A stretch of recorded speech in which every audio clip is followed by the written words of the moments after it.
Siyajabula ukuba nani namhlanje njengoba sikhumbula usuku lwamalungelo abantu.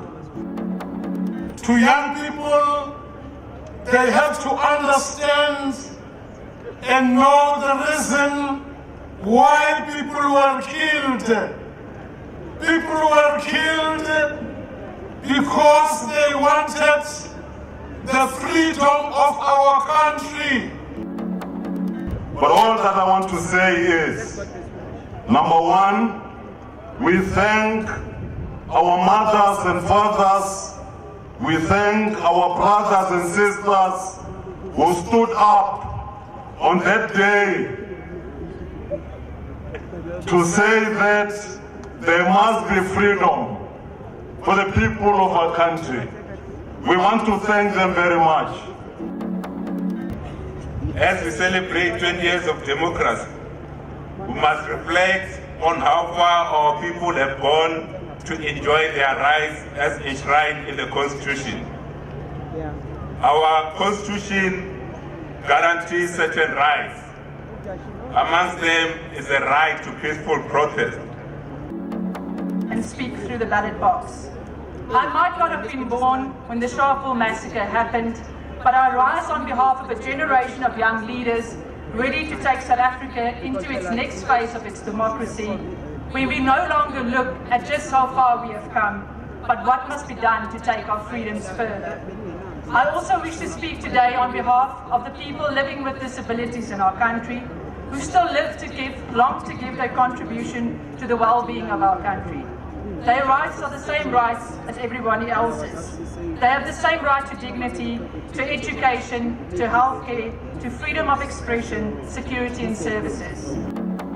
We in the United Christian Democratic Party wish to register our commiserations with the families and all next of kin who suffered the indignity of being killed as if they were in the battlefield.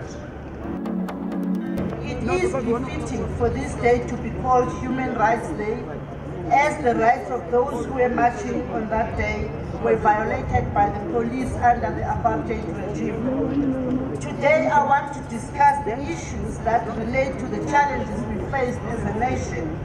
These challenges form the basis of our common humanity.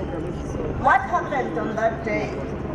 More than 50 years ago, when the police in Sharpeville saw the masses marching towards them, they opened fire, killing approximately 69 individuals and injuring hundreds.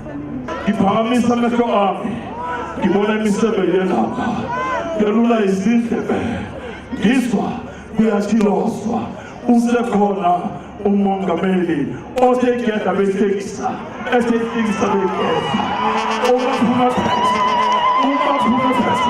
othekeda behlekisa, othekisa bekeza, into asekhalisomile, ibamba, ngiyatshela wena, ongahlekele emuva, ingqinqayizibela iqabatshela ongqongqoshe, iqhawe qoqo, iqhawe qiniso, iqhawe qophelo, iqhawe qinisiweyo, iqhawe qeqeshiweyo, ingqondo gqugquzela inqubekela phambili, uqondo ngenjini uqondo, bese aziqethwa.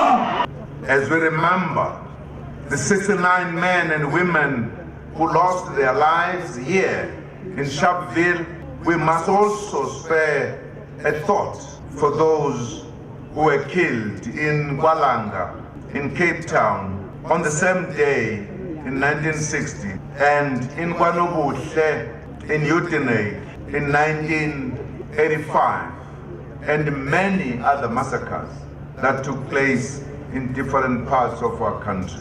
On such a day, we remember and celebrate their contribution to making South Africa a good place to live in. Compatriots, as we mark 20 years of freedom and democracy this year, it is indeed important and an opportunity to celebrate all the achievements that South Africans have scored in all walks of life, working together. We now live in a thriving constitutional democracy with equal citizenship for all and respect for human rights and dignity. In the memory of those who lost their lives, we must cherish this hard-won equal citizenship and rights. We cherish the fact that we live in South Africa that is a much better place to live in than it was before 1994.